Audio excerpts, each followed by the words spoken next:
Hello subscriber, নমস্কার। কেমন আছো সবাই? তো এখানে দেখো আমি সমস্ত কিছু নিয়ে সাজাতে বসে পড়েছি। লুচি আর ভাজাভুজিটা তো আমি সাজিয়েই ফেলেছি। এবার এই এত ধরনের মিষ্টিগুলো নিয়ে বসেছি, যেগুলো একে একে সারাতে হবে। আমি ৪-৫ রকমের মালপোয়া করা সত্ত্বেও আমার বাবা এই মালপোয়াটা মিষ্টি দোকান থেকে নিয়ে এসেছে। উনি চায় যে আমার গোপালের কোনো রকম যেন না ত্রুটি হয়। আসলে আমার ভাই হলেও বাবার ছেলে, ওই জন্য বাবা খুবই ওকে ভালোবাসে। আর আমি এখানে সব রকম মিষ্টি সাজিয়েছি।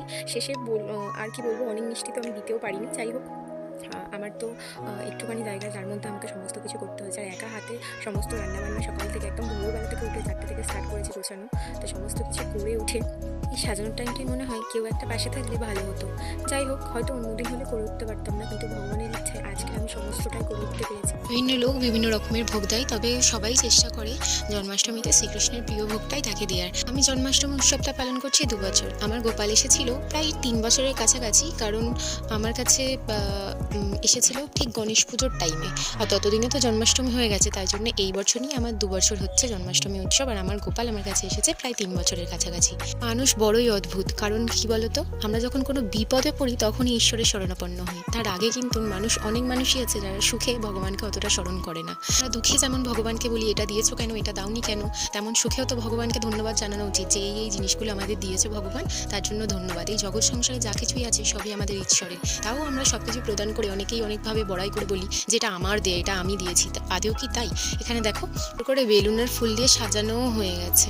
এই যে দেখো আমার গোপাল সোনা সুন্দর করে জন্মাষ্টমীর জন্য সাজুগুজু করে বসে পড়েছে। কেমন লাগছে জানিও তো। আর এই হচ্ছে আমার মাধব, ও সুন্দর করে সেজে বসেছে।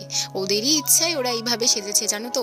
আমার ওই গোপালের জামাটা ১ বছর ধরে কিনে রেখেছি। কবে পরাবো জানতামই না, তবে জানতাম স্পেশাল কোনো দিনে পরাবো। আর ও ওই দিনটাই বেছে নিয়েছে পরার জন্য। আমার রাধাকৃষ্ণ যেহেতু জোড়ায়, তাই জন্য ওদের পোশাক পরাতে একটু অসুবিধা হয়েছে। তাও আমার এবছর ইচ্ছা ছিল যে জন্মাষ্টমীর দিন ওদেরও একটা সুন্দর পোশাক পরাবো, তাই ধুতি আর লেহেঙ্গা চুলি একটু কষ্ট করেই পরিয়েছি। আর এখানে আমি সমস্ত প্রসাদটাও একে একে সাজিয়ে নিয়ে এসেছি।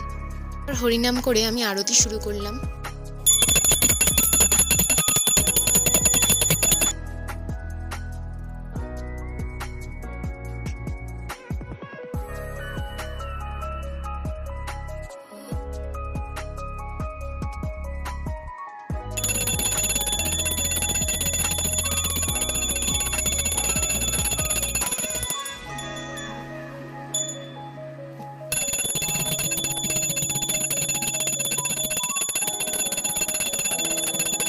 কথা বলতে, আমি যখন গোপাল এনেছিলাম তখন এত কিছু নিয়ম জানতামও না, আর এখনও সব কিছু জেনে উঠতে পারিনি। তবে আমার কলকাতায় একটি ভাই আছে, আমার পালিত ভাই বলাটাও ভুল, ছোটোবেলা থেকেই ও আমার খেলার সঙ্গী।